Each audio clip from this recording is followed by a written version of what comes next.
Boa noite, gente.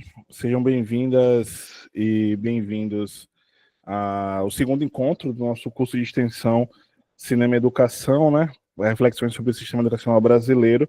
Hoje, nesse segundo encontro, teremos a conversa inicial com o professor Romero Venâncio, professor da UFES, né? Programa de Graduação e Pós-Graduação em Filosofia, e do Programa de Pós-Graduação em Cinema da Federal de Sergipe. Então, como socializei nas redes sociais, no card, hoje, Sociedade dos Poetas Mortos, para a gente fazer uma conversa aí sobre educação, fazer uma conversa sobre liberdade de pensamento e criatividade, enfim. Romero, a palavra está contigo para a reflexão inicial. Estamos te ouvindo. Muito boa noite. O som tá bom, Carlos? Minha gente, muito boa noite a todos e todas que estão aqui. O filme é de 1989. O diretor é Peter Weir, é um diretor australiano que morou nos Estados Unidos. Mas eu não queria entrar diretamente no filme agora, eu queria chamar vocês de uma lembrança. Eu coloquei no chat aí um título de um verso, né? Eu não sei se alguém sabe quem é. Uma das coisas que eu mais amo desse filme é que ele é uma homenagem ao poeta que eu mais amo. Eu sou fã de um poeta dos Estados Unidos, um poeta que nasceu, cresceu, viveu e morreu nos Estados Unidos. Esse filme é uma grande homenagem a esse poeta, eu já dei alguns cursos sobre esse poeta, eu amo a poesia desse poeta, a vida desse poeta, e talvez seja o filme, o que mais me atraiu no filme foi exatamente isso. Quando eu estava na sala, eu assisti esse filme na época, né, 1991, eu morava em João Pessoa, estava começando a morar em João Pessoa quando esse filme foi lançado lá em 91. E eu nunca esqueço, né, desse poema, porque eu já conhecia esse poeta, chama-se Walt Whitman. Walt Whitman, se alguém... eu adoraria que depois procurasse conhecer. Ele tem apenas um livro, basicamente, na vida dele inteira. Ele foi jornalista, ele é o pai de um movimento nos Estados Unidos chamado Beatnik. Ele é o pai desse movimento. Na verdade, o movimento ele ocorre nos anos 50, mas o pai mais remoto é o Walt Whitman. A ideia daquele escritor que viaja para escrever, a ideia daquele escritor que viaja para conhecer, a ideia daquele escritor que viaja para sentir. Né? Então, o Walt Whitman meteu a cara, sem grana, sem nada, fudido, meteu a cara nos Estados Unidos e cortou de norte a sul os Estados Unidos quando jovem. E boa parte do livro dele foi escrito nesse período. Então, não só ele cria um gênero literário, veja bem, esse Walt Whitman, ele é considerado o maior poeta da língua dos Estados Unidos, língua inglesa dos Estados Unidos. Ele é americano. Há quem diga que ele inaugura a língua dos Estados Unidos, porque a língua inglesa ela não é igual à língua falada nos Estados Unidos. Ambos são inglês, né? Estados Unidos e Inglaterra falam inglês, mas o inglês norte-americano ele é mais popular, mais simples. E o Walt Whitman é quem melhor compreendeu esse inglês. Né? Então, há quem diga que o Walt Whitman é meio que o pai do inglês americano. Não se sabe exatamente, né? Mas uma coisa se sabe, o Walt Whitman criou um gênero e um estilo de poesia. Né? Ele criou um gênero que é a chamada literatura beat, a literatura viajante, a literatura que sai pelo mundo, a literatura que, para escrever, precisa conhecer. O Walt Whitman inventou isso, né? A literatura que o Walt Whitman fazia era uma literatura que, para escrever, precisava conhecer. Não era uma literatura meramente de gabinete, uma literatura de biblioteca, uma literatura, eu diria, uma literatura de longas parolagens. Não. O Walt Whitman ele viveu. Para você ter uma ideia, o livro mais importante dele, talvez o livro que defina ele, chama-se Folhas de Réu. Eu estou com ele aqui na minha mesa, porque eu adoro esse livro. Eu sempre volto a esse livro, sempre na minha vida, eu sempre volto, até morrer. Até morrer eu voltarei a esse livro.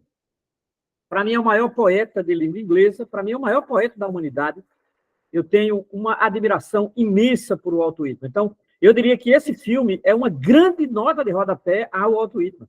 Esse filme é uma grande homenagem, né, ao Walt Whitman, o poeta beatnik, o poeta das viagens, o poeta da liberdade, o poeta que, eu não sei se vocês sabem, esse verso que é citado no filme, "Oh Captain, my Captain, oh Captain, my Captain", né, esse poema é uma homenagem a Abraham Lincoln.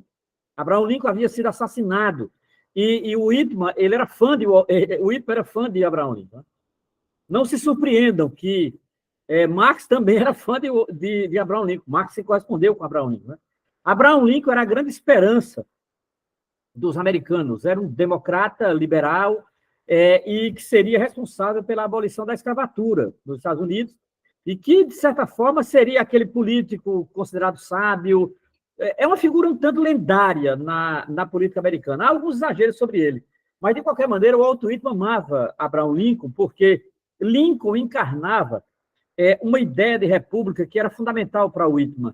Né? O Whitman entendia que a liberdade era o grande projeto da vida humana. Não é? E esse livro dele, quem não leu, eu recomendo, não morra sem ler esse livro. Não morra sem ler esse livro. Chama-se Folhas de Relva, o Walt Whitman. Eu vou falar dele um pouco mais na frente, mas a live não é sobre ele, a live é exatamente sobre o filme. Mas eu acho importante chamar a atenção nessa nota que eu estou fazendo aqui. Ainda é uma nota, não entrei no conteúdo que eu preparei. Essa nota é uma nota para dizer que esse filme é uma imensa e bonita homenagem ao Walt Whitman. O Walt Whitman é citado no filme, o Walt Whitman é quase que interpretado no filme, o Walt Whitman encarna um pouco o comportamento do professor, o comportamento do Keating, John Keating. John Keating é uma síntese da grande vivência e da poesia de Walt Whitman. Então, assim, eu fiquei muito feliz com isso, Carlos, porque eu adoro esse filme, e adoro esse filme por causa do Walt Whitman, porque foi perfeito, assim. Eu nunca tinha visto o Walt Whitman no cinema, eu já li o Walt Whitman desde os anos 80. É claro que as traduções melhores de Whitman são muito mais recentes, né? Essa que eu tenho aqui. Existem duas excelentes traduções de Walt Whitman. Duas excelentes traduções de Walt Whitman. Né? A primeira é uma da editora Iluminuras, e a outra é da editora Martin Claret, que eu nem gosto muito dessa editora, mas essa edição aqui é muito boa por conta do tradutor. O tradutor é um poeta e escritor chamado Luciano Figueiredo. Luciano Figueiredo, ele assumiu a tradução desse livro e deu uma versão poética linda. O Luciano Figueiredo é um poeta também, né? Então, o tradutor desse livro é Luciano Meira, é o tradutor desse livro, maravilhoso. Então, assim, é um poeta, por isso que eu recomendo a edição da Martin Claret e a edição da Iluminuras, que são as duas mais completas traduções do livro Folhas de Relva, de Walt Whitman. O Walt Whitman é uma figura absolutamente extraordinária. Mas, veja, o Walt Whitman vai entrar um pouco aqui na minha fala, não é sobre o filme.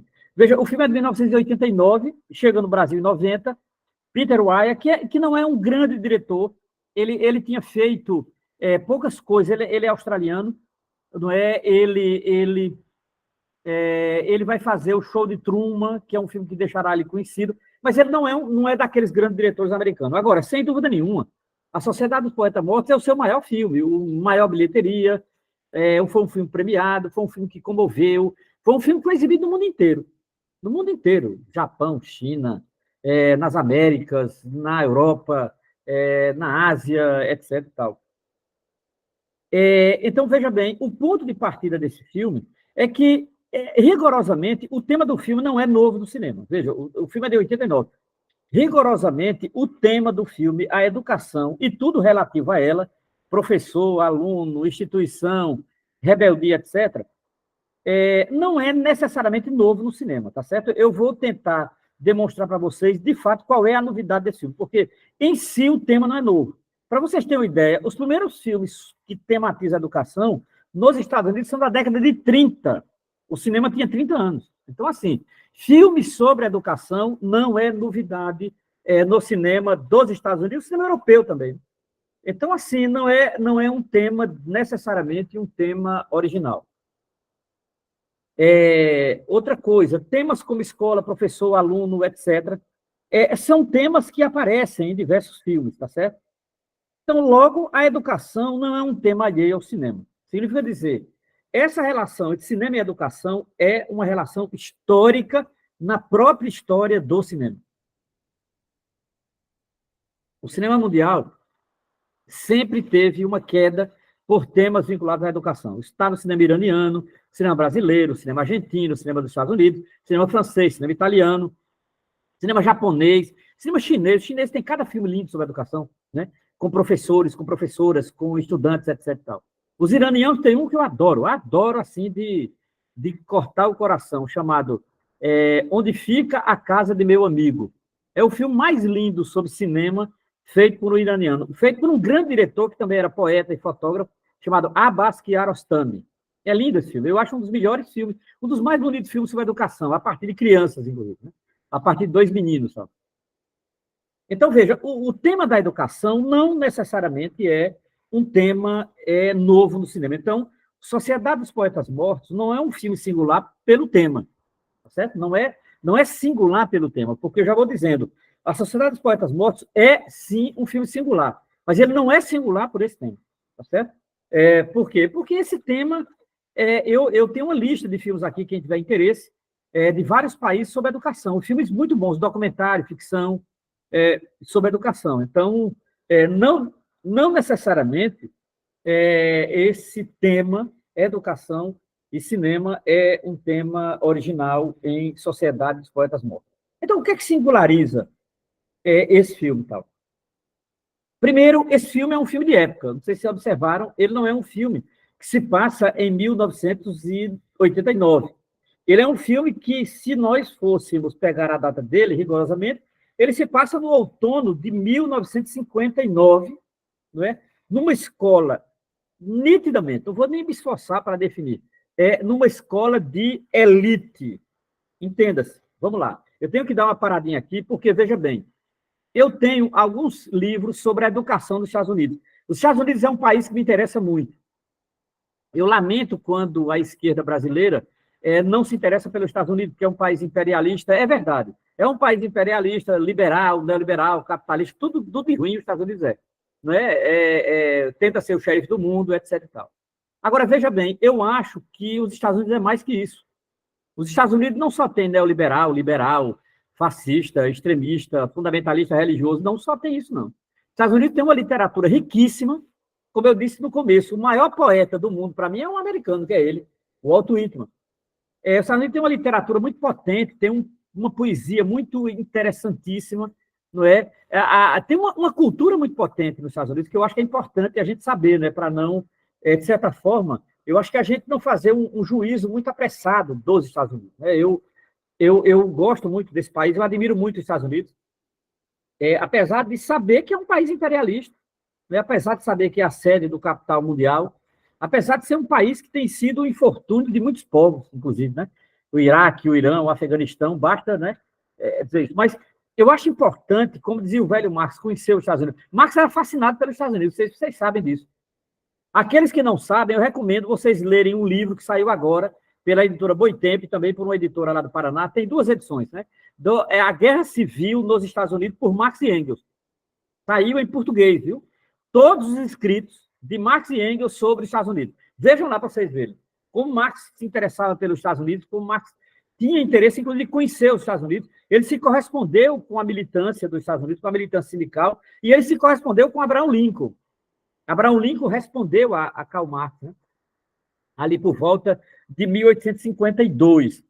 Então, veja, os Estados Unidos é um país fascinante. Agora, no século XIX, eu suponho que vocês já devem falar, uma universidade chamada Harvard, famosa, tem gente que adora dizer que veio de Harvard, né? É uma merda. Tabata Amaral estudou lá. Pois é, imagine. Harvard, eles chamam Harvard do século XIX. E Harvard, ela foi a primeira universidade nitidamente liberal, financiada por liberais, e ela se propôs a criar uma escola de elite. Tanto a Universidade de Harvard como uma certa intelectualidade dos Estados Unidos, sediada em particular em Nova York, eles acreditavam que era preciso formar uma elite, e essa elite precisava guiar o país. Veja, isso era uma posição ideológica do liberalismo americano, era uma posição ideológica, que era formar uma elite preparada intelectualmente e moralmente para guiar os Estados Unidos, porque bastava de fazendeiro e de camponês mandar nos Estados Unidos. Essa elite liberal odiava os camponeses. Os camponeses eram analfabetos, truculentos, não sei o quê, e eles precisavam criar uma elite intelectual, uma elite civilizada, entre aspas, uma elite que tinha pendor aristocrático tal para isso. E, para isso, qual é o melhor lugar? A escola. O melhor lugar para isso é a escola, né? Escola, meu amigo, olha, escola é chocadeira dessa gente, hein? É o seguinte, e aí eles criaram algumas escolas nitidamente para formar uma elite. Era uma escola de tempo integral, vamos ser sinceros, né? Isso os liberais têm razão. Escola que não é tempo integral não forma ninguém, viu? Isso não é invenção marxista, isso não é invenção comunista, isso é invenção liberal, inclusive. Isso é invenção liberal, Carlos e demais colegas, pasmem, né? Porque tem gente que acha que essas coisas foram inventadas por comunistas. É bom deixar claro, nem tudo de bom foi inventado por comunista, viu?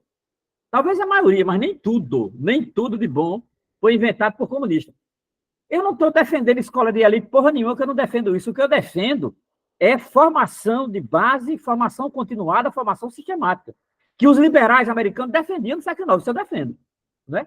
Defendo. Ainda hoje, inclusive, isso é uma merda. Uma esquerda que não tem formação sistemática é uma merda.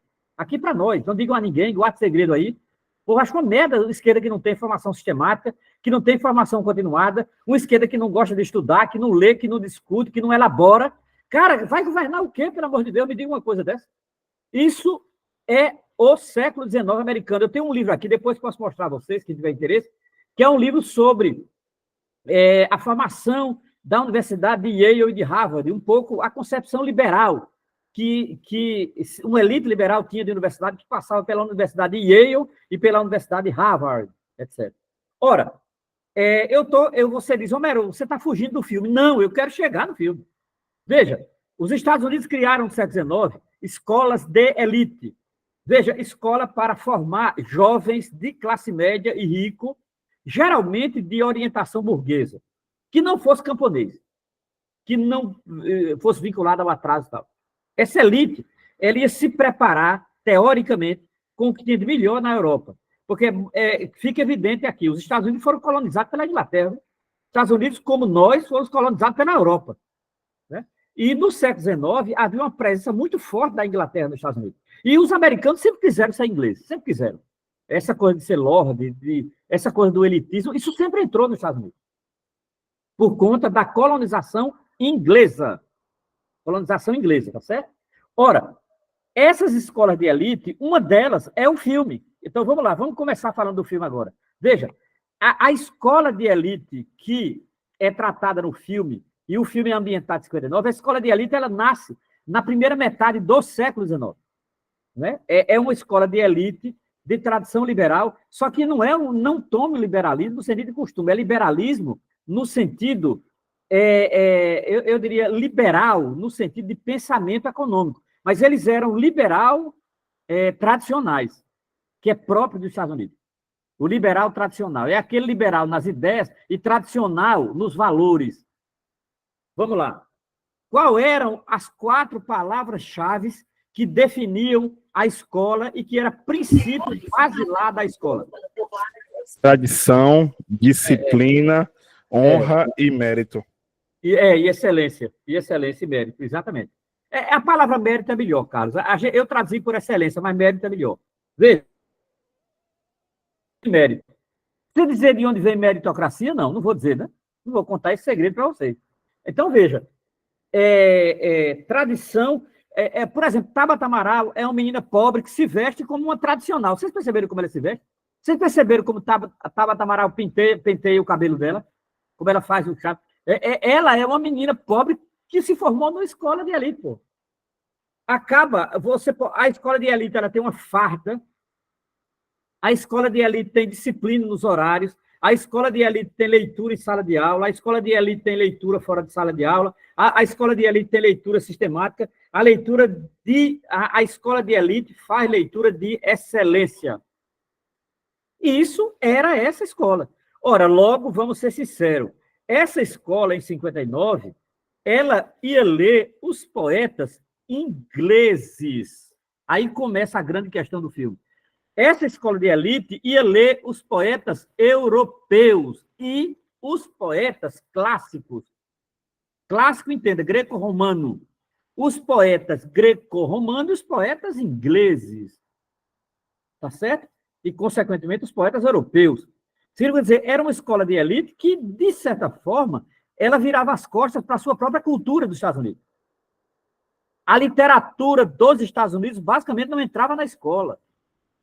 Era uma literatura muito seleta, a literatura dos Estados Unidos. Então, nesse sentido, A Sociedade dos Poetas Mortos é um filme absolutamente singular.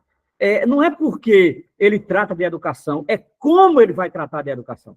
A escolha que o filme fez, só um americano conheceria mais do que qualquer um de nós aqui. Um americano, ele sentiria o espírito da coisa. Eu não sinto nada disso. Eu só leio porque me interessa. Eu leio os liberais americanos, eu leio a escola liberal americana porque me interessa ler. Mas eu não sinto nada por aquilo. Não é a minha escola. Agora, eu acho que é importante que a gente compreenda, porque se você não compreende isso, você não compreende o filme. O filme, essencialmente, ele parece, a escola, parece que é uma coisa que estava no século XIX. Né? Então, toda a mobilização intelectual no século XIX era uma mobilização elitista. Havia um setor liberal nos Estados Unidos que queria formar escolas de elite, queria formar jovens brancos preparados para governar o país. Eles estavam cansados de serem comandados por fazendeiro, por camponês. Há uma elite liberal americana que odeia camponês. Camponês é atraso, camponês come mal, camponês se veste mal, camponês fala mal, camponês não sabe falar o inglês, por exemplo. E essa elite, geralmente nova-iorquina, e que depois vai se esparramar por Chicago e etc., essa elite, ela vai ter uma concepção de universidade. Universidade, minha gente, é para formar quadro nos Estados Unidos. Não é à toa que o setor liberal empresarial todo vai entrar na universidade. E Yale foi uma universidade criada por empresários. Harvard foi uma universidade criada por empresários. Coloquemos isso na nossa cabeça. Harvard foi criada por empresários. Eles bancam aquilo ali. Então, assim, vamos ser sinceros, como dizia na minha terra, comeu do meu pirão, apanha do meu cinturão. Então, se eles bancam, eles têm direito sobre a universidade. Não é brincadeira isso. Então, assim, é uma escola de elite, é uma escola que as 4 palavras vêm do século XIX. Tradição, disciplina, honra e excelência ou mérito. Ora, a novidade do filme não é a educação, é a concepção de educação. Não é? Até chegar o professor Keating, John Keating, você tem uma ideia do que é a universidade, do que é ser um professor. Um professor sempre está muito bem vestido. Toda vez que eu vejo essas coisas, Carlos, eu me lembro, eu tenho que citar isso aqui. Vocês vão me perdoar, mas eu tenho que citar. Eu lembro do Brasil Paralelo. Cara, o Brasil Paralelo é essa merda, meu amigo. O Brasil Paralelo é essa merda. Eles acreditam nisso. Nós não somos... Aqui, olha, o Brasil é um país em que o projeto colonial deu certo de cabo a rabo. Cara. Impressionante como na América Latina, onde o projeto colonial deu certo foi o Brasil. Impressionante, porque tem um lixo desse como Brasil Paralelo, como vanguarda, e eles agora deram para discutir a educação, definir o que eles pensam para a universidade, como se eles descobrissem a roda quadrada, obviamente. Né?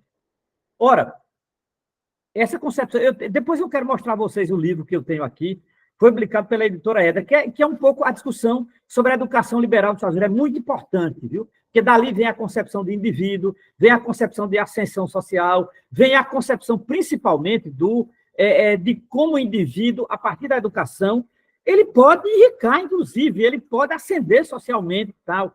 Isso é uma coisa muito americana, mas extremamente americana, entendeu? Então, assim, agora, para isso você tem que ter, minha gente, comportamento. Essa coisa de universidade, que gente anda seminu, maconheiro, essas coisas de feminismo, movimento negro. Ai, meu amigo, isso não vai para frente, entenda? Isso não forma quadro, Carlos, porque não forma elite, entende? Então, pode ver, essa coisa defendendo cota, não sei o quê, isso não entra numa escola de elite liberal. Né? Pode ver, vocês observaram a cor dos meninos lá do filme? Observe a cor daquelas criancinhas lindas, daquelas boquinhas de ostra. Observem aquelas coisas. Observe aqueles professores. Cara, é impressionante, impressionante. Os Estados Unidos sempre teve de 13% a 15% de negro, não tem nenhum no filme. E não tinha, porque a escola não era para eles.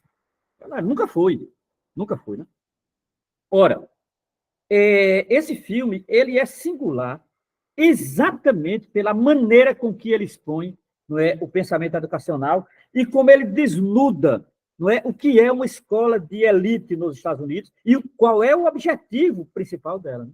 Isso eu acho fundamental. Ora, nós observamos no filme, quem for assistir de novo o filme, eu peço que observe os detalhes, observe detalhes, né? Por exemplo, a prataria, quando eles vão para o refeitório, onde está ambientada a relva em que está ambientada a escola, a estrutura física da escola, a arquitetônica da escola, aquele culto lá, porque eles geralmente são de orientação protestante, né? Você percebe isso, né? Eles são cristãos, viu? Ali é todo mundo cristão. Porque, vamos ser sinceros, tudo que não presta no mundo tem que ter alguma coisa de cristianismo. A gente tem que também ser sincero. A gente tem que abrir nosso coração, né? Tudo que não presta no mundo ocidental tem algo de cristianismo. Assim, tem uma coisinha para fechar a tampa, para, entendeu? Fechar a boca do saco. Está lá. Tinha que ter o cristianismo. Aí está lá aquele negócio. Então, assim, eu diria que esse filme, a singularidade dele está nesse formato. Então, educação, o cinema americano trata de educação da década de 30. Uma vez eu fiz um levantamento de filmes sobre educação, professor e aluno. Os Estados Unidos têm década de 30, 40, 50. Então, não é novidade. E não é novidade também do cinema europeu, o neorrealismo italiano, a novela vague francesa, tudo tem filme sobre educação. O cinema japonês tem uma coisa linda, eu adoro. Um dos mais bonitos filmes sobre educação é um filme japonês, chamado O Caminho de Casa. Porra, que filme lindo da porra, meu amigo. Que filme massa. Os japoneses são foda, viu? O Caminho de Casa, que filme lindo. Filme lindo. Japonês não, chinês. O Caminho de Casa. Chinês, porque vai tratar da Revolução Cultural de Mao Tse Tung. Pô, que filme da porra.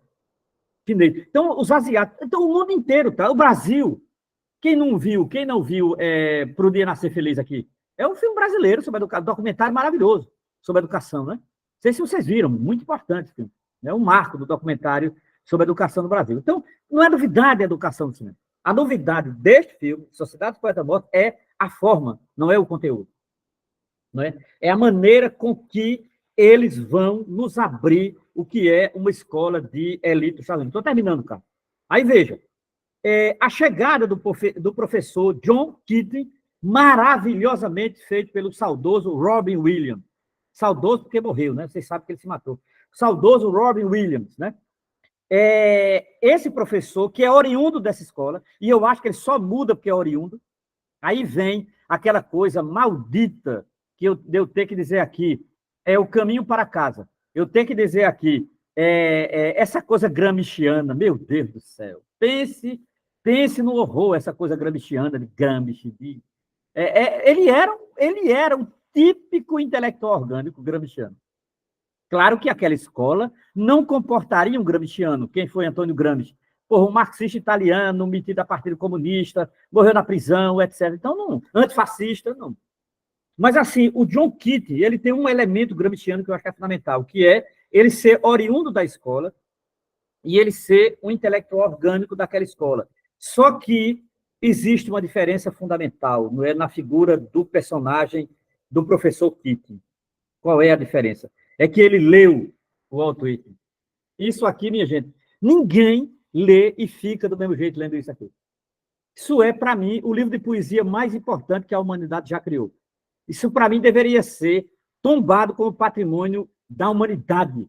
Folhas de relva Walt Whitman. Aqui entra o Walt Whitman. O professor, ele não foi convertido por Gramsci, ou por Marx, ou por Engels, ou por Rosa Luxemburgo, ou por Lenin. Nada disso.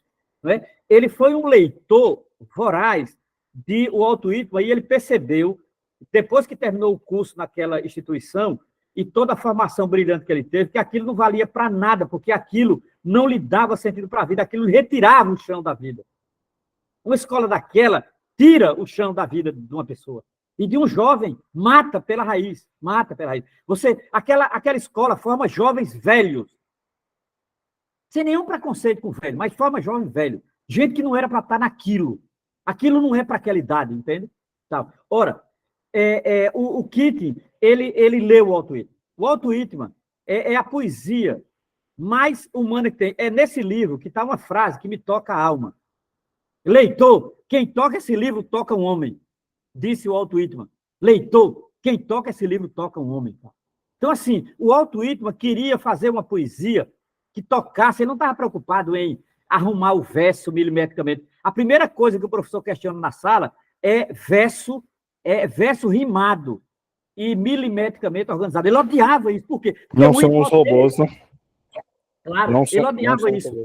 O Whitman, quem é que amava o Whitman em Portugal? Fernando Pessoa. Fernando Pessoa traduziu o Walt Whitman para o português. Fernando Pessoa. Imagine, Fernando Pessoa é o Walt Whitman de Portugal. Eu tenho um amigo português que ele não gosta de Fernando Pessoa, porque Fernando Pessoa falava mal de Camões. Fernando Pessoa odiava Camões, porque Fernando Pessoa odiava aquele tipo de verso. Não é? E ele dizia, como é que pode um português odiar Camões? Não é? Fernando Pessoa é a invenção de vocês, brasileiros. Vocês, brasileiros, amam Fernando Pessoa. Eu digo, claro, claro. Nós amamos Fernando Pessoa, exatamente. Fernando Pessoa devia ter nascido no Brasil, não era aí, não. Ele ficou puto comigo. Eu devia ter nascido no Brasil, Fernando Pessoa, grande poeta. Fernando Pessoa amava o Walt Whitman. Fernando Pessoa queria ser o Walt Whitman, eu não tenho dúvida disso. Né? É outro grande poeta, para mim, um dos maiores da língua portuguesa. Né? E o Whitman, ele muda a vida do professor. Ora, o que é que vai fazer o professor na escola? Ele já completamente dominado por Walt Whitman, a primeira aula dele de estudo. Olha, a primeira aula dele devia acabar o filme ali. O filme poderia acabar na primeira aula do professor. Ele entra na sala, aí ele diz, leia esse verso aí do livro que vocês estão lendo, de um professor velho, carrancudo, idiota, um idiota completo, né?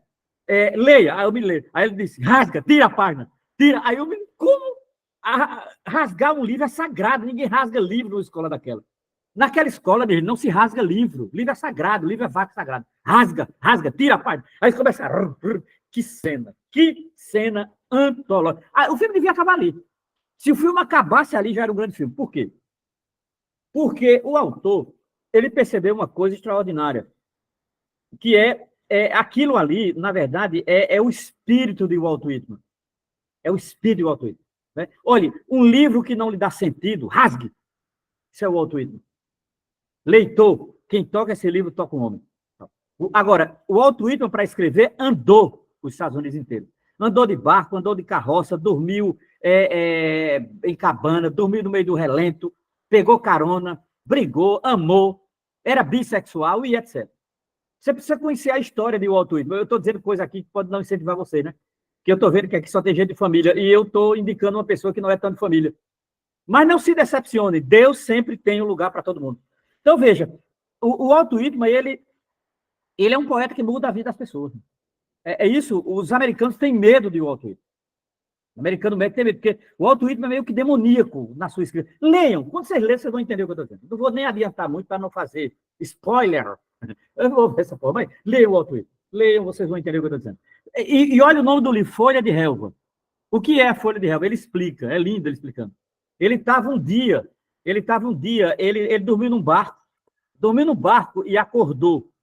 Aí saiu do barco e ele pegou assim, amanhã ele foi pisando numa grama em que aquelas folhas que tinham caído à noite, elas tinham bolinhas de água sobre elas. O Walt Whitman amava isso. Ele ficou fascinado com essa visão assim. Quando numa manhã que ele saiu de um barco, que ele começou a andar na relva da manhã, ele olhou na relva da manhã aquela folha caída com aquelas bolinhas de água. Ele descobriu que isso é o sentido para a vida humana. Cara, é muito interessante alguém descobrir um sentido para a vida humana nisso. No fundo, nós somos isso, cara. Ele começou ele faz um verso para isso. Né? Esse livro é uma coletânea de versos. Esse livro não é um livro, é um compilado de poemas, o Folhas de Relva. Simplesmente uma obra. E o Keating, ele era dominado por isso. E a primeira aula dele é para exatamente, né, demonstrar o que é o Walt Whitman e o que ele pode fazer na vida humana. Pronto, a partir daquela primeira aula não tem mais volta, né? Os meninos são tocados pelo professor e pelo conteúdo. Depois ele começa a passar o conteúdo para os meninos e ele começa a inserir de maneira sorrateira o Walt Whitman. Aí ele vai, né? Porque ele é professor de literatura, trabalha com teoria da poesia. Vê, como é que alguém pode mudar um ser humano fazendo poesia e literatura, meu amigo? Isso não existe. Muda o mundo com dinheiro, muda o mundo com capital, muda o mundo com capitalismo, muda o mundo com neoliberalismo, com escola júnior, com essas merdas tudo é que muda o mundo, pô. Esses caras estão tudo fascinados por isso e tal, entendeu? Ora, o professor acreditava que se mudava o mundo com poesia e literatura. E por que ele leu o Walt Whitman?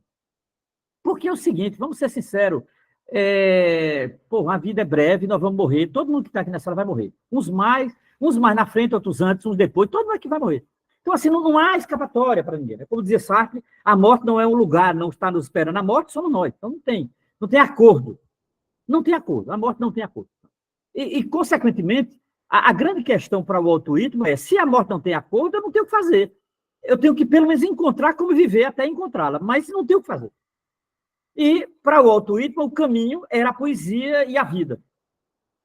Era a poesia e a vida. Esse Walt Whitman vai influenciar o melhor da geração dos Estados Unidos. Ele vai influenciar uma figura chamada Jack London. Alguém já leu aqui, não? Jack London. Cara, esse era foda. É um dos maiores escritores socialistas. Vocês não leem socialista, não. Aqui, o povo daqui não lê socialista, não é, cara? Eu só vou citar socialista agora, é uma pena. Tal. Vocês não leem socialista. Um dos maiores escritores socialistas da humanidade é esse homem, Jack London. Esse homem tem um livro chamado Caninos... Não, ele tem Caninos Brancos, mas não é esse, não. O melhor livro dele é o Tacão de Ferro.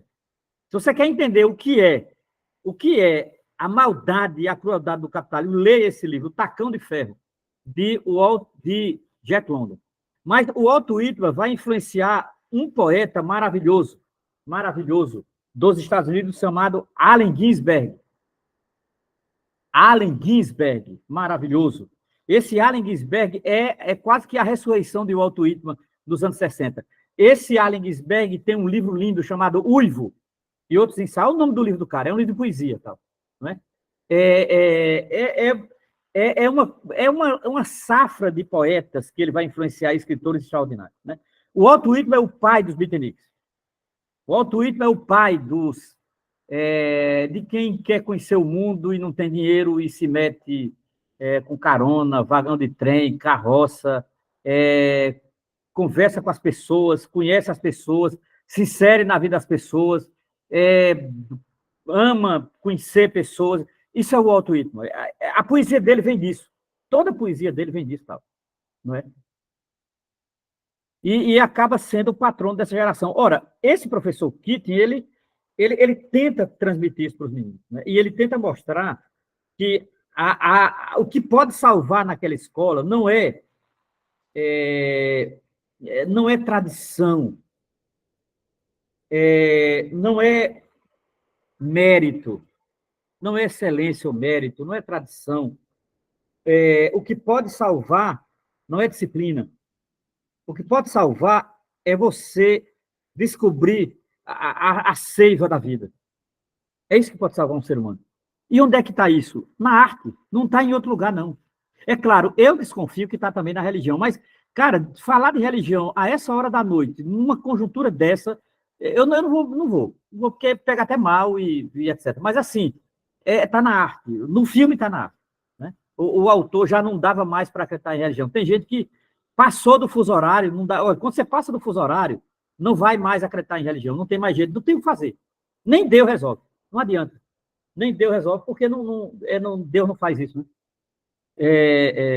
Como dizia o santo Tomás de Aquino, a graça pressupõe a natureza, dizia o grande santo Tomás de Aquino. Né? A graça pressupõe a natureza. Deus não age se o sujeito não quiser, então nem adianta. Nem se esforce. Agora, veja, o que é interessante é que a salvação estava na arte. Não é? E ele faz os meninos buscar o teatro, buscar a literatura. Os meninos, tão influenciados por Walt Whitman, Keating, eles vão criar uma sociedade. Aí entra o núcleo do filme. Não é? Ele contou uma história, que eu acho que aquilo era mentira. Aquilo era típico de Walt Whitman. Ele inventou aquela história. De que existiu aquela sociedade, que não sei o que, aquilo é conversa. Agora, os meninos acreditaram, e a pior coisa do mundo, minha gente, é um ser humano acreditar no sonho. Cara, acreditar no sonho é uma tragédia. É uma desgraça, cara. Tem gente que vai para o céu por causa disso. Que acreditou no sonho. Eles acreditaram naquilo, aqueles meninos, né? E, obviamente, nada melhor do que o mato de noite para você fazer o ritual, né? Porque tudo que presta na humanidade ou começa ou termina na noite. Não tem jeito, é impressionante, né? Dos evangelhos a qualquer puteiro desse, tudo começa e termina na noite. Então, assim, os meninos foram para o mato de noite, todo aquele ritual, e eles criaram um ritual para ler poesia. O que é irônico nisso é que todo o ritual que os meninos criaram naquela sociedade noturna e do mato é o oposto da escola. Isso é que é genial. É o oposto da escola. A vela que eles levavam, a maneira como eles ritualizavam, eles fumavam, eles bebiam. Imagina, meu Deus do céu. Entendeu? é um antro, né? Então, assim, isso foi extraordinário, não é? Isso mudou a vida daqueles meninos, né? E mudou para sempre. Só que tem um detalhe, eu queria terminar com isso, Essas coisas, minha gente, não são brincadeira, por mais que a gente acredite que é uma brincadeira, não é. Veja, um sujeito, quando ele morde um sentido para a vida, ele é capaz de morrer por ele. Um menino morreu, lembram disso? Não. Não sei se vocês lembram disso. O menino morreu por isso. Morreu por isso. Ele não aguentou. Porque é o seguinte, quando você conhece esse caminho do sentido para a vida, qualquer outra coisa perde o sentido. Perde sentido, não vai ter mais. Não, entendeu? E ele descobriu que o que o pai queria, tudo aquilo, ele tentou, ele mentiu para ele até com Deus. Chega um momento que você não consegue mais mentir para você. Né? Você pode mentir um tempão para muita gente, mas para você mesmo não tem jeito. E aí não dava, cara. Como ele não podia voltar mais, quando você não pode nem ir para frente, nem ir para trás, para onde você vai? Para baixo. Morre, se mata. Para baixo é 7 palmos e etc. Então, assim, eu acho um filme extraordinário, eu amo esse filme, marcou minha vida, e amo mais ainda porque esse filme é um louvor ao meu poeta preferido, que é o Walt Whitman. No mais, é essa merda que a gente está vivendo aqui, né? E seguir. É isso, Carlos, viu? Vamos conversar agora. Obrigado, Romero, pela reflexão inicial. E aí eu abro, a palavra está aberta para comentários, questões, dúvidas, enfim.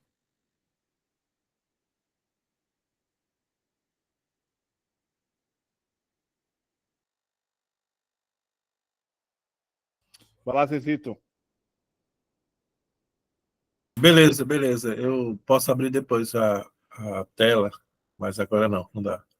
É o seguinte, quando o Romero estava falando sobre a questão de educação liberal, Romero, eu me lembrei do John Dewey, né, que é o cara assim, que inspirou, né, o Anísio Teixeira, né?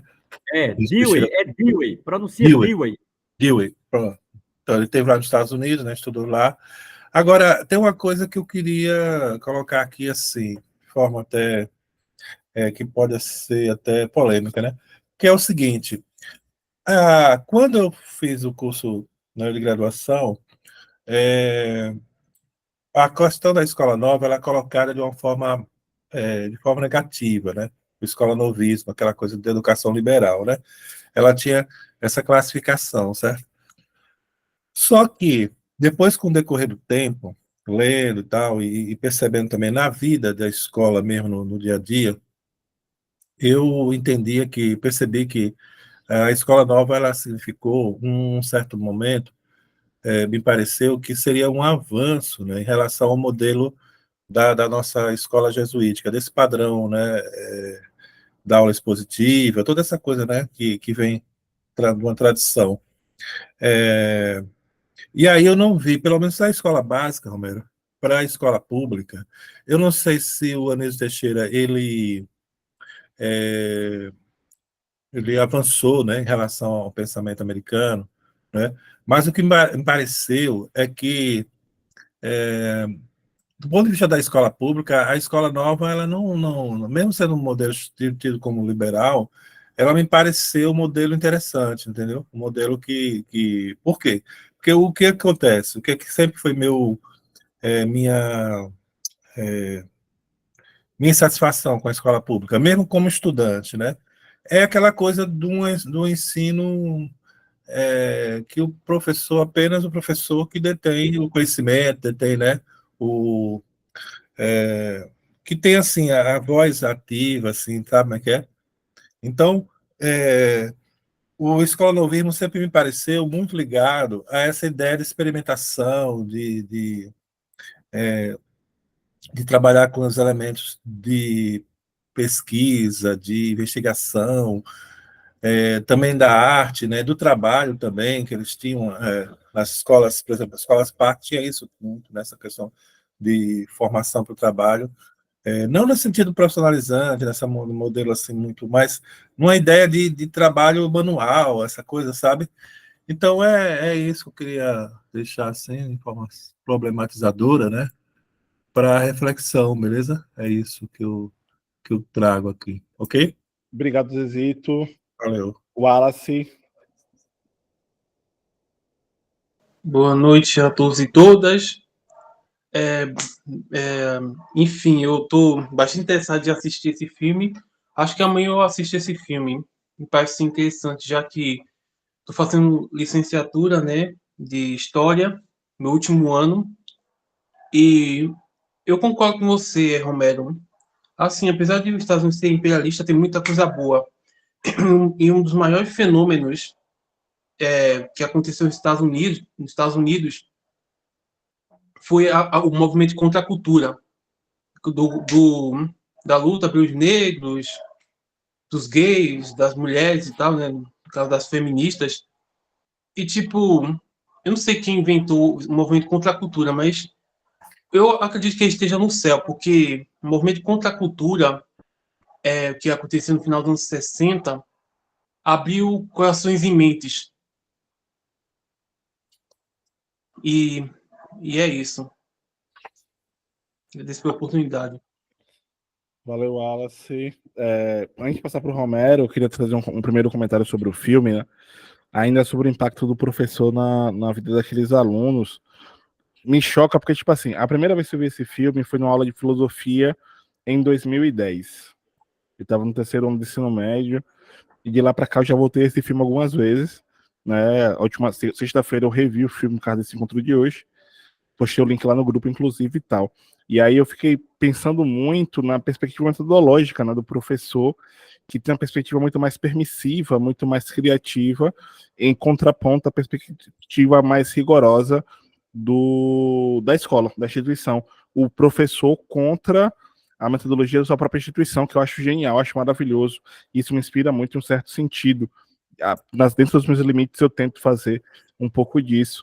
Mas é pensar nele falando, gente, eu sei que vocês querem entrar na faculdade, eu sei que medicina é importante, direito é importante, engenharia é importante, mas o mais importante da vida é a beleza, o amor e o romance, né? Então, convocando a galera a ultrapassar os limites da burocracia escolar, da hierarquia escolar, enfim, das demandas escolares, embora o capitalismo seja um grande obstáculo para a gente fazer isso de uma forma mais plena e mais bela, infelizmente. Romero, agora passo para você de novo. Veja, antes de comentar o que Zé Vitor Wallace disse, eu tenho uma parte que eu achei que estava me estendendo muito, eu não quis falar, mas eu ia encerrar colocando o que eu chamo de questão de fundo do filme. Então, o filme ele tem um plano extraordinário, que é aquilo que você entende imediatamente, aquela escola de elite, a disciplina, a tradição, as leituras, os professores, depois o John Keating, depois a mudança dos meninos, etc. Há um movimento extraordinário do filme, mas o filme tem um plano de fundo, né? Tem um plano de fundo que vai além do que nós vemos, tal. Esse plano de fundo, ele tem 3 questões que eu acho fundamental. A primeira é o que significa ensinar e aprender. Esse filme, minha gente, ele coloca em questão o que é ensinar e aprender, né? Você pode, aquela cena que ele pede para os meninos ficar em pé na cadeira e olhar o mundo diferente. Veja, ensinar e aprender são questões profundamente relativas. Você pode, obviamente, aprender na universidade, mas um curumim aprende numa tribo, na sua nação também, não é? A África tem uma experiência educacional milenar, eu até diria ancestral, né? Então, assim, os asiáticos têm uma maneira de ensinar muito interessante. Eu estou falando aqui China, Japão, Singapura, etc. Então, assim, ensinar e aprender é algo muito relativo, né? Eu acho fundamental. Mas o filme coloca em questão isso, né? O que é ensinar e o que é aprender mesmo, entendeu? Primeira coisa. A segunda coisa é que ele vai no sentido da educação, não é? Entenda, no fundo, educar é educar-se na vida, minha gente. Olha, o que a gente aprende de um modo geral e decora é para alguma coisa funcional, para o emprego, para resolver alguma vida material, um diploma, uma pós-graduação tal. Isso são coisas que a gente faz como ato, digamos assim, como ato quase que automático de aprender. Então, tal. Agora, educar mesmo é algo mais profundo. Educar mesmo. Eu hoje estou plenamente convencido disso, que educar, inclusive, pode não ser um lugar em que você aprenda na universidade ou na escola formal, né? Aí vem a questão que Brito colocou aqui sobre Paulo Freire. Eu diria que esse filme tem muito de freiriano, né? Educar é ir além da escola, né? O sujeito se educa no sindicato, no partido, na associação, se educa nas amizades, se educa em leituras, Então, assim, e não necessariamente naquele momento de sala de aula que o professor está transmitindo um conteúdo. Então, esse filme ele vai fundo na ideia do sentido de educar. E, por fim, esse filme tem uma dimensão que eu amo mesmo, que é o que eu chamo de dimensão existencial. Essa palavra está muito colada a Sartre, é verdade. Não é? Essa palavra está muito colada a Simone de Beauvoir, a Merleau-Ponty, a Heidegger, a Karl Jaspers, está muito ligado a Hannah Arendt, a essa tradição existencial. Eu reconheço que essa palavra ela não nasceu dos Estados Unidos. E ela tem um peso muito grande, não é, dessa tradição de filósofo que eu citei aqui. O que é o existencial para o filósofo que eu admiro, que é Sartre? O existencial é aquilo que nos singulariza. Né?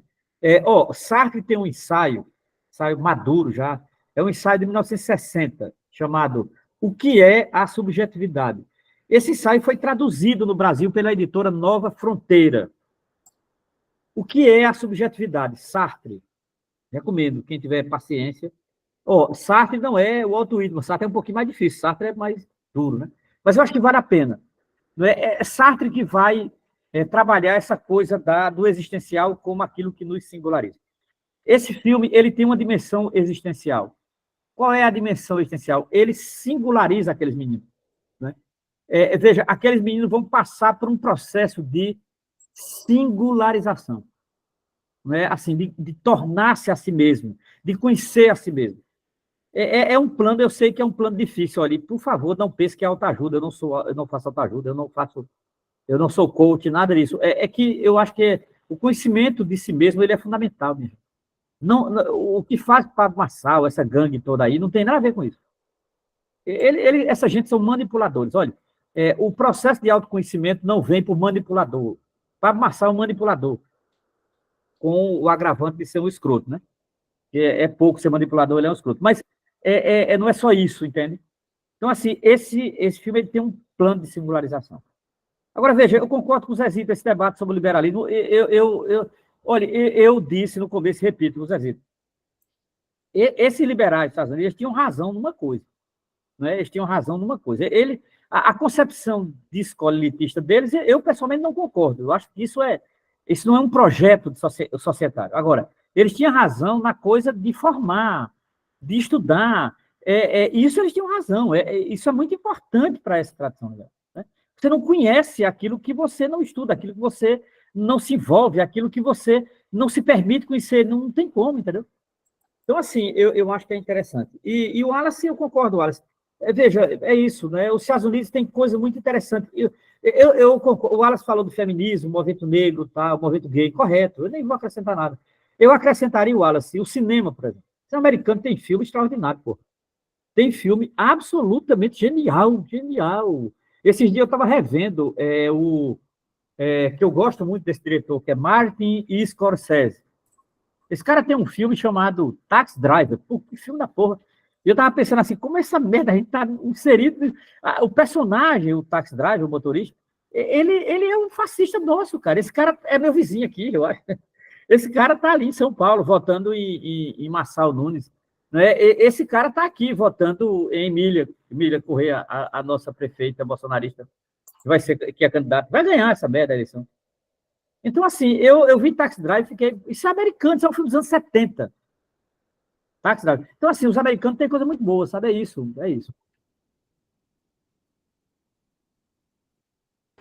Brito.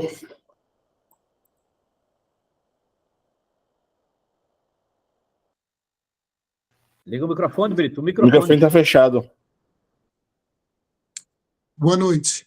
Agora à tarde, eu tenho um grupo que eu participo da escola que eu estudei há muitos anos atrás, né? E tem a professora Carme. Eu até postei lá, né? A professora Carme faleceu já, né? É um grupo de pessoas da minha idade, assim, de 50 anos para cima. E eu lembro desse filme porque a professora Carme, ela incentivou todos nós e íamos no cinema assistir esse filme.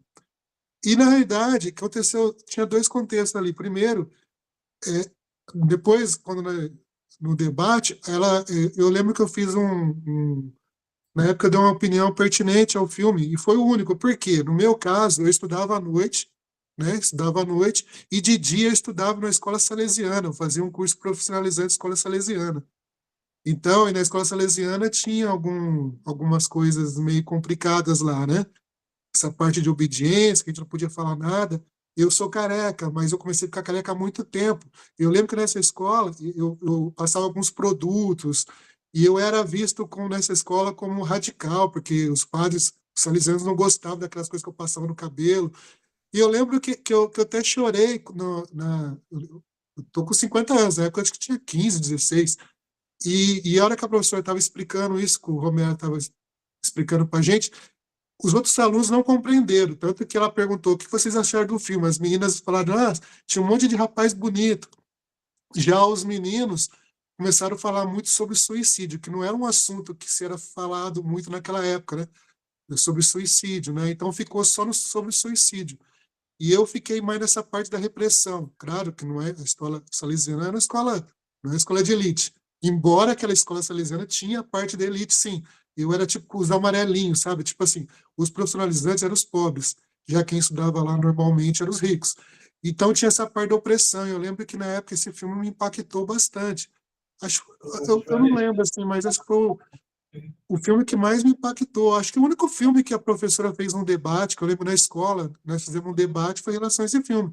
E eu fui o único impactado, de fato mesmo. Eu lembro que eu chorei. Eu sempre fui um moleque assim, de turma, né? Minha época era época de turminha, não gangue, de turminha. Então, nós tínhamos aquele lance de querer mostrar que era forte, mostrar que jamais chorar. E nesse filme eu acabei chorando, que eu fiz um desabafo das coisas que eu estava passando na escola salesiana. E não sei, remeteu aquele. Claro que eu era um rapaz problema muito sério, assim, não depressão, mas de tristeza, essas coisas escondido, né? E aquele lance também do suicídio mexeu muito comigo, mas é isso. Obrigado.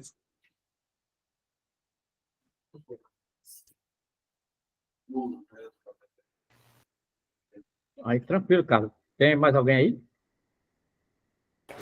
Uma outra, acho que meu último comentário, ou penúltimo sobre o filme, é que eu fico muito provocado, e talvez eu volte isso em outros filmes, é até que ponto deve ir a relação do professor com o aluno, principalmente no ensino médio, assim, né? Porque, de fato, você chega aquela galera com uma perspectiva muito fechada, todo mundo padronizado, não, você está aqui para ter o mesmo trabalho que o seu pai, ou um trabalho, entre aspas, melhor, no sentido de ganhar mais que o seu pai, então todo mundo está ali para isso. Ou você vai ser advogado igual a mim, ou vai ser médico que eu não consegui ser e você vai ser. Então você não tá aqui para brincar, não tá aqui para conversar, não tá aqui para teatro, poesia, nada do tipo. Você tá aqui para fazer o que eu quero que você faça, me obedecer. E aí vem um cara com outra perspectiva totalmente disruptiva, né? E aí apresenta um outro horizonte na relação daquelas pessoas, daqueles jovens com o mundo. E aí fica essa questão na minha cabeça, assim, até que ponto deve ser nossa relação com os nossos alunos. Porque, da mesma forma que é muito bonito o processo de apresentar poesia, o belo romance e tudo mais, mas os impactos na vida pessoal dessa criança, desse jovem, são talvez irreversíveis, ou para o bem ou para o mal, né? Então, eu fiquei muito mexido. Na época que eu assisti como jovem, achei maravilhoso o filme. Volto pro filme achando maravilhoso, mas com essa interrogação agora. Até que ponto deve ser nossa relação com os alunos, né? E eu pensando muito no meu caso, no meu dia a dia da escola, porque da mesma forma que aquele professor chega e muda a forma da galera ver o mundo, eu também posso fazer isso. E aí isso gerar algum tipo de conflito, ou o conflito já existir, e eu coloco a lenha na fogueira. Eu lembro que quando eu dava aula em Aracaju, e aí eu fecho meu comentário com esse exemplo, teve uma turma que eu tinha que a mãe e a filha estudavam na mesma sala, era um terceiro ano. E eu não sei porquê, mas as duas estavam na mesma sala, a turma regular, não era EJA, não era do tipo setor privado. E a mãe era de um setor cristão muito conservador, não lembro se é adventista ou da congregação, eu não vou lembrar qual igreja, mas ela era muito conservadora, ela remete aos pais. E a filha estava se entendendo no mundo e disse para a mãe na noite anterior que era lésbica. E elas brigaram a noite toda e levaram a briga para a sala para eu ser o juiz de paz. Professor, o que é que você acha sobre isso? E aí eu falei, eu não acho nada, no sentido de que eu não tenho como gerir ou determinar como deve ser a relação de vocês duas. O que eu tenho como pedir é paz nesse momento. Vamos ter a aula aqui agora, e que vocês esfriem a cabeça e conversem em paz. Brigar não vai resolver nada. Então, bebe uma água, conversa, tenta entender o que uma tá dizendo para a outra e construa uma relação de paz. Mas eu não tenho como determinar que alguém tá certo ou alguém tá errado, porque eu não vivo com vocês e tudo mais. Enfim, eu não soube como lidar melhor que isso naquela situação, fiquei muito preocupado, inclusive. Mas depois a mãe não botou a filha para fora de casa, elas seguiram a vida delas, mas muito com esse problema. Pô, como assim você tá dizendo para mim que é lésbica, a igreja não aceita e tudo mais. Então a sala de aula tem esses conflitos, né? Principalmente com adolescentes.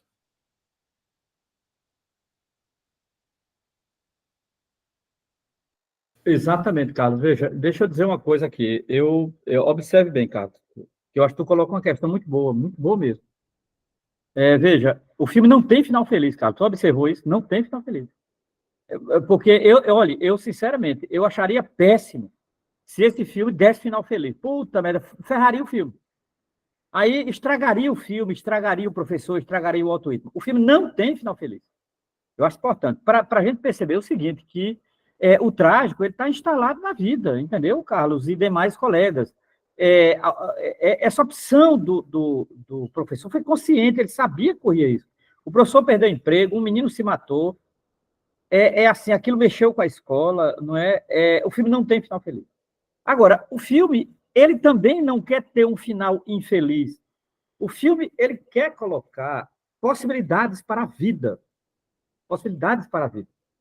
Vamos ser sinceros, uma vida infeliz, uma vida desafortunada, uma vida dominada pelo capital, não é vida, está evidente, está provado.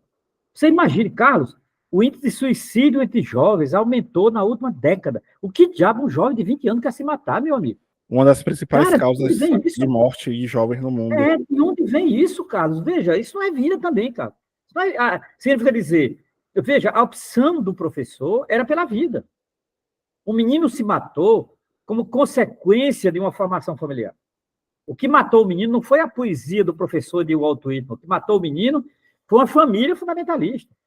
O que mata as pessoas é uma prática fundamentalista, não é Jesus, não é Deus. É uma prática fundamentalista. Então, assim, eu sinceramente, o filme não tem final feliz. O filme tem o que eu chamo de final possível. Sabe, Carlos? Final possível. Eu acho que a vida, ela tem um final possível. Eu acredito nisso, né? Porque eu sei que eu vou morrer. Então, assim, eu acredito que a vida tem um final possível. Né? Espero que não seja tão breve. Mas, se for, é o que a vida me deu, que eu fui. Não tem também que achar que foi o que a vida me deu. Agora, eu acho que o professor, ele foi muito honesto com os meninos. E eu acho que todo professor deve ser honesto com seus alunos, independente de aluno concordar, não concordar, gostar, não gostar. Professor não é candidato a nada. Candidato é que tem que agradar. Professor não tem que agradar. Ele tem que ser professor. Transmitir um conhecimento, sistematizar um conhecimento, dialogar com os estudantes. Não é? Eu tenho uma certa paciência histórica, mas, assim, professor é professor, educador, não é... Eu não sou um político profissional. Então, assim, eu voto, eu sou um cidadão, tal, mas eu não, em sala de aula, eu não sou um político profissional, não é meu papel, eu não quero isso para mim, né? E tal. Agora, eu acho que é fundamental que a gente entenda que a educação, ela trabalha com condições possíveis na vida humana. A arte extrapola um pouco isso, é isso que eu entendo, sabe, Carlos? Agora, é isso, não... Eu acho que o professor não é bom ele ser o que ele não é, entendeu? Não é. Ele não é juiz de paz, o professor não é juiz de paz. Tá, o Brito, eu concordo contigo, isso eu vi lá a professora, que você colocou a foto, tal. Eu acho importante, sabe, Brito, isso. Porque, veja, não é preciso alguém ser de uma escola para ser educador. Brito, eu acho que Brito é um educador sem ser professor. Brito é um educador na vida religiosa dele, na relação com pessoas de rua, no canal dele aí, com, sociologia das ruas. Essa ideia de sociologia das ruas, para mim, já é um ato educativo, cara. Viu, Brito? Lembra muito o escritor carioca, que está sendo homenageado agora, João do Rio. João do Rio tem um livro chamado A Vida Encantada das Ruas. É tão lindo, eu acho tão bonito esse título de livro. É uma coletânea de crônicas de João do Rio, do começo do século, né? Brito tem um canal chamado Sociologia das Ruas. Eu acho que é um pouco isso, sabe? É isso que é um pouco esse ato educativo, é isso. Tem mais alguma coisa, Carlos? Alguém escreveu aí umas coisas, né? Brito levantou a mão e, antes de passar para ele, tem uns comentários pedindo para você colocar lá no grupo a lista de filmes depois. Coloco sim. Eu vou procurar aqui, eu acho que eu tenho. São filmes de vários países, tá certo? Não é só de um país, não. É filme europeu, filme dos Estados Unidos, filme asiático e tal, que tratam de educação, entenda? Professor, escola, aluno, etc. É isso. Brito, pode falar. Não, eu levantei sem querer, mas na realidade, então, eu sou professor de sociologia. Por isso que eu coloco Sociologia das Ruas, é que eu quis unir a minha participação na luta com o Pop Rua com a sociologia, né? Mas eu sou professor de sociologia. Fez bem, Pedro, fez bem, é isso mesmo, Obrigado. fez bem. Então, não sei se tem mais comentários, estamos caminhando para o final, e aí se dá tempo de mais uma inscrição ou duas. Enquanto isso, eu só reforço que próxima segunda-feira nós temos uma próxima roda de conversa, né? O filme vai ser Drup, mais uma rodada, posto o card, o nome do filme no grupo, e aí próxima semana, saúde mental, nosso grande tema, com a psicóloga Thaís Brasil. E o filme tá na Netflix, tá? Eu vou repostar o nome do filme aqui. Eu não vou compartilhar link para download ou para ver online, porque a Netflix é uma plataforma bem famosa, né? Eu acho que quem não tem, conhece alguém que tem para assistir junto, para pedir o link emprestado. Então tá aí, assistam e a gente discute saúde mental e docência próxima segunda-feira. Mais alguma inscrição, mais algum comentário?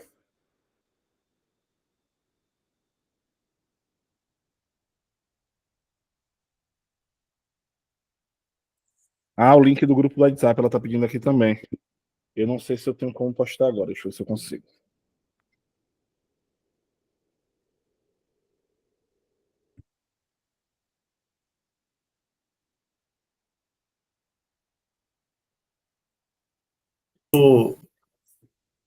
Vamos lá, Zezito. O link é do grupo do curso, desse curso? Isso. Tem como você consegue postar aqui? Não, eu não tenho, não. Desse curso específico, não. Aí depois eu entro, inclusive, seria legal entrar. Ou você me colocou, não, né? Acho que não. Eu acho que não.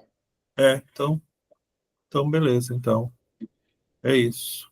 Eu compartilhei meu contato aí, não tem como mandar o link do grupo agora, não. Eu compartilhei o contato, quem tá sem o grupo, manda um oi lá e eu compartilho o link do grupo do WhatsApp desse curso com vocês. Então, chama lá. Agora, Oi.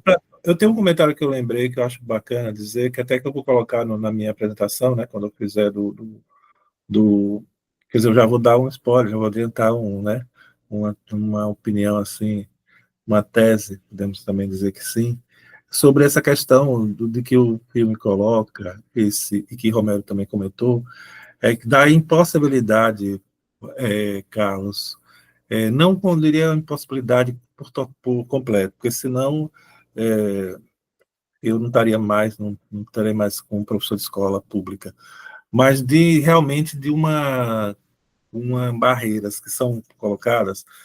Tem as barreiras que são históricas, né, que já é do século passado, mas tem também as que são interpostas por esses tempos agora, neoliberais, né, ou ultraliberais, até quando chega a esses absurdos, que torna difícil, muito difícil a gente fazer uma revolução como a gente gosta, como alguns até pensam ou pensa, por dentro da escola, pela escola, entendeu? Então, eu acho que a gente tem que ser muito realista. Por isso que eu defendo, eu sempre fiz isso também, sempre fui assim, um cara que sempre fez uma ação educativa e cultural dentro e fora da escola, entendeu? Sempre, nunca, a escola nunca foi suficiente. Ela nunca me deu, assim, as razões e as condições, enfim, para fazer somente, sabe, por dentro. Por vários motivos que eu não vou colocar aqui, que eu posso até colocar no dia da apresentação. Eu, por exemplo, para você ter uma ideia, já que o final trágico desse filme colocado aí, né, agora comentado há pouco, eu, por exemplo, tive que sair de uma escola com ameaça de morte, né, por razões disso, e que aparentemente foi um cara aqui ligado ao tráfico e tal, mas eu tenho muito minhas dúvidas. Até que ponto, já que o bairro que eu estava atuando, tem 2 vereadores vinculados a esquemas assim de tráfico, milícias e tal. E aí, como a gente estava fazendo um trabalho, inclusive, que estava indo para fora da escola, né? E fora da escola, não apenas na comunidade, no território, mas até mesmo na cidade, com a participação, por exemplo, na Assembleia Legislativa, quando tinha audiências públicas, e a gente ia com os alunos, então, e a gente também sempre foi, isso foi público, né? A gente tem um blog, sempre foi noticiado. O Ponto de Cultura, né? Que teve na escola uma base forte, né? Uma base muito forte, ele foi, de certa forma, em partes articulado, entendeu? Então, evidentemente que dependendo do lugar, você não pode nem fazer fora da escola, entendeu? Você não consegue fazer dentro, e quando você vai para fora, se você, dependendo da situação, do contexto local, pode até acontecer como aconteceu isso comigo, certo? Mas, no final, não foi infeliz, eu estou vivo, eu estou aqui podendo contar essa história, né?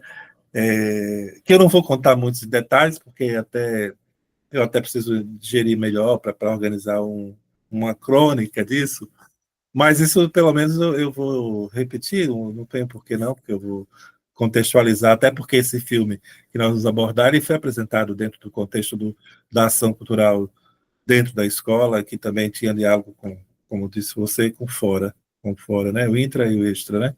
E é isso. Então, vamos seguindo, beleza? Valeu. Então é isso, gente. Romero, tem considerações finais?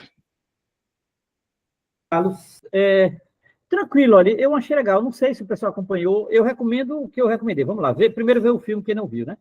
Depois, prestar atenção a alguns detalhes do filme que são fundamentais, a estrutura da escola, os detalhes da escola que eu acho que é interessante, você entender o que é uma escola de elite, né? A questão do professor e o Walt Whitman, que para mim é o maior poeta da humanidade. O Walt Whitman é uma escola sozinho, um grande poeta, que influenciou toda uma geração de poetas nos Estados Unidos e toda a geração beatnik. Então, acho que ajuda muito, é isso. E esse filme ele vai sempre reverberar. Esse filme vai sempre reverberar em termos de interpretação. Eu acho que cada geração vai ter uma maneira de interpretar a Sociedade dos Poetas Mortos. É isso, valeu demais. Então, gente, obrigado pela participação de hoje. Próxima segunda-feira, saúde mental e docência, a partir do filme Druk mais uma rodada. Valeu, encerrando a gravação aqui.